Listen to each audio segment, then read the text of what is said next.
Então agora vamos falar sobre como fazer o afinamento do eixo do astigmatismo utilizando o cilindro cruzado. Eu desenhei aqui como seria o cilindro cruzado de verdade, certo? Ele tem o cabo marca a bissetriz entre os dois cilindros cruzados. Então, geralmente, quando nós vamos afinar o eixo, o cabo ele tem que ficar posicionado na posição do eixo. Um exemplo, eu trouxe aqui uma situação hipotética de que você fez o subjetivo, tudo bonitinho, a massagem, o círculo horário, o duocromo, tudo. E aí você chegou a esse resultado, mais 1 com menos 1, o eixo a 10 graus. Para você afinar o eixo no cilindro cruzado de Jackson, você vai pegar o seu cilindro cruzado e vai posicionar o cabo na linha do eixo.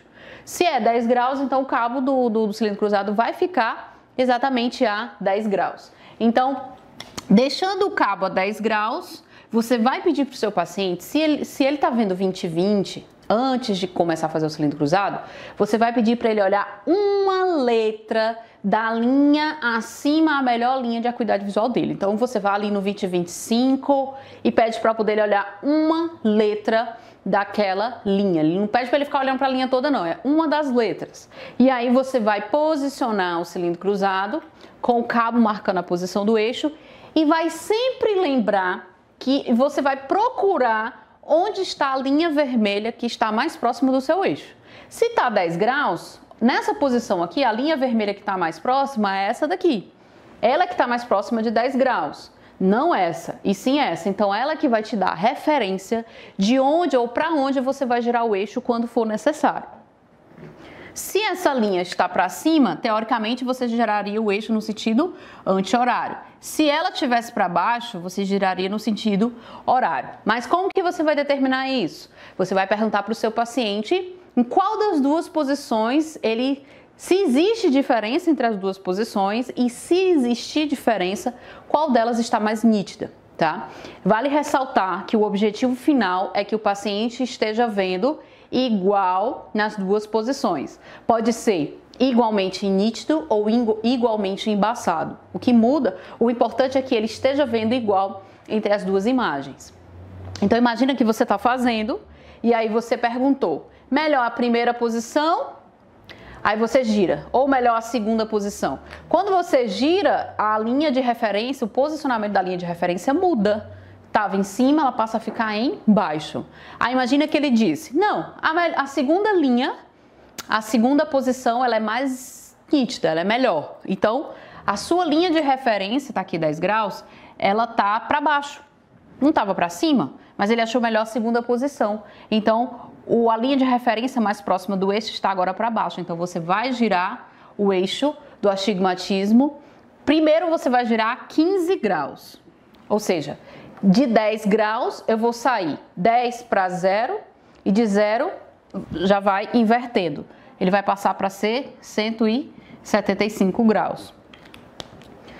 Se você está girando, o que vai acontecer é que ao girar, você vai ter que mudar a posição do cabo. Lembra que o cabo ele tem que ficar alinhado com a posição do eixo. Então, agora a gente está marcando aqui mais ou menos 170 graus, que foi o que ele pediu para girar.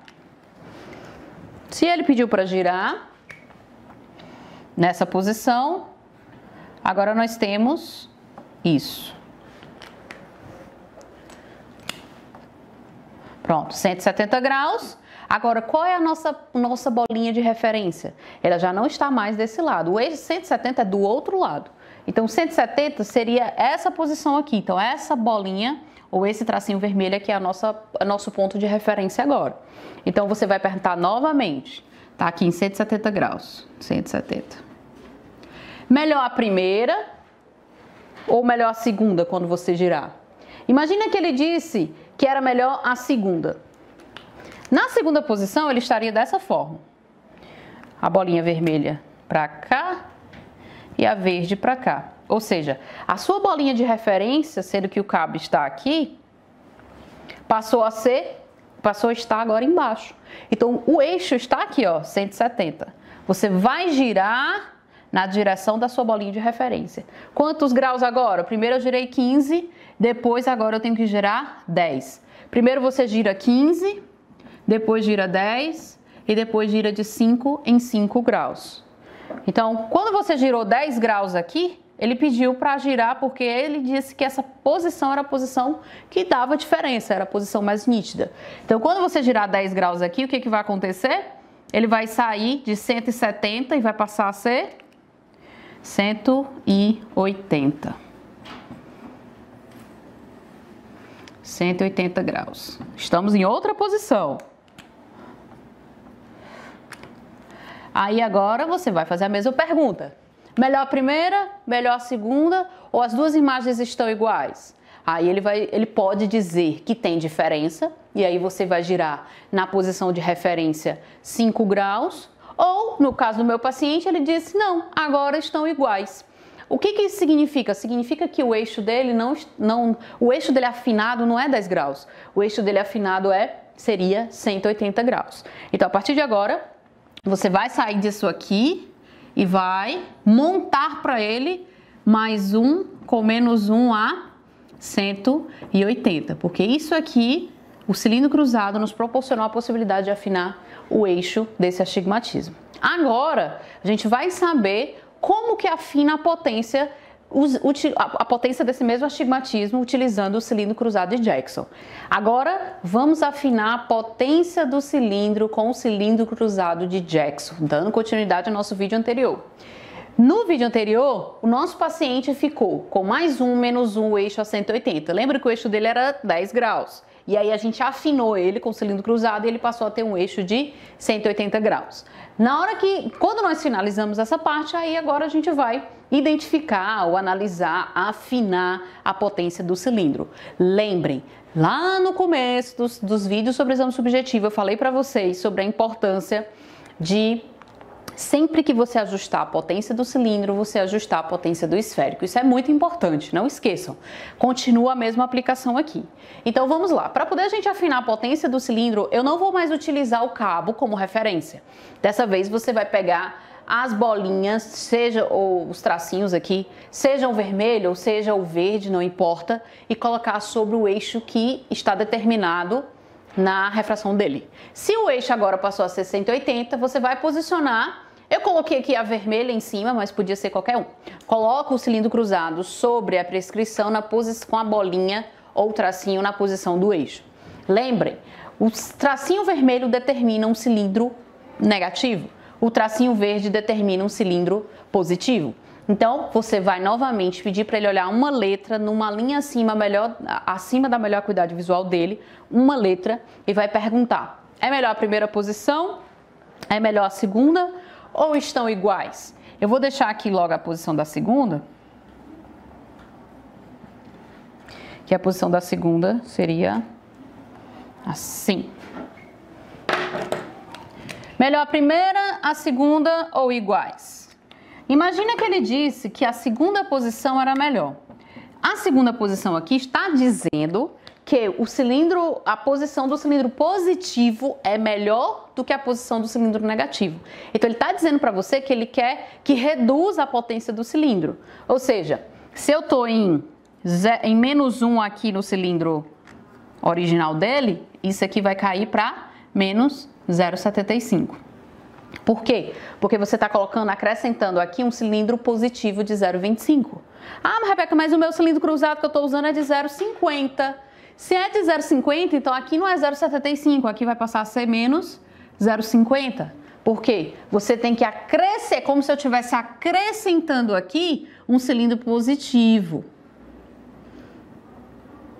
Se o seu cilindro cruzado é de 0,25, você vai acrescentar mais 0,25. Se ele é de 0,50, você vai acrescentar mais 0,50. E assim sucessivamente, certo? E não esqueçam, toda vida que você ajusta 0,50 no cilindro, você ajusta 0,25 no esférico. Imagina que eu estou mexendo com um cilindro cruzado de 0,25.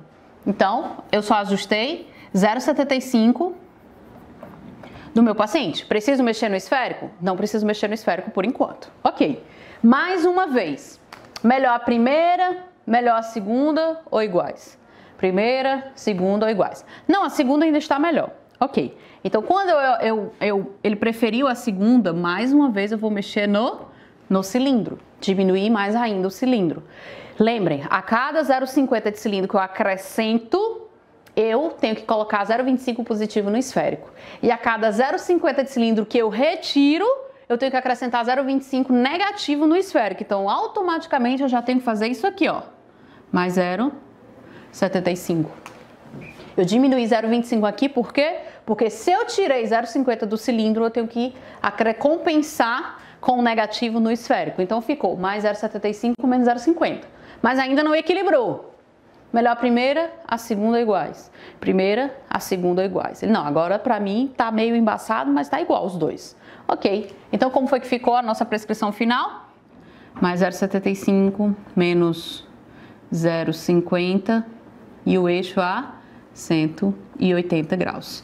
Então assim a gente termina o afinamento do eixo e o afinamento, nesse caso, da potência do cilindro cruzado. Não esqueçam, toda vida que vocês mexem no cilindro, você tem que acrescentar ou diminuir potência no esférico. Agora, nós vamos para a última etapa do cilindro cruzado, que é o cilindro cruzado fixo. E aí termina o afinamento monocular.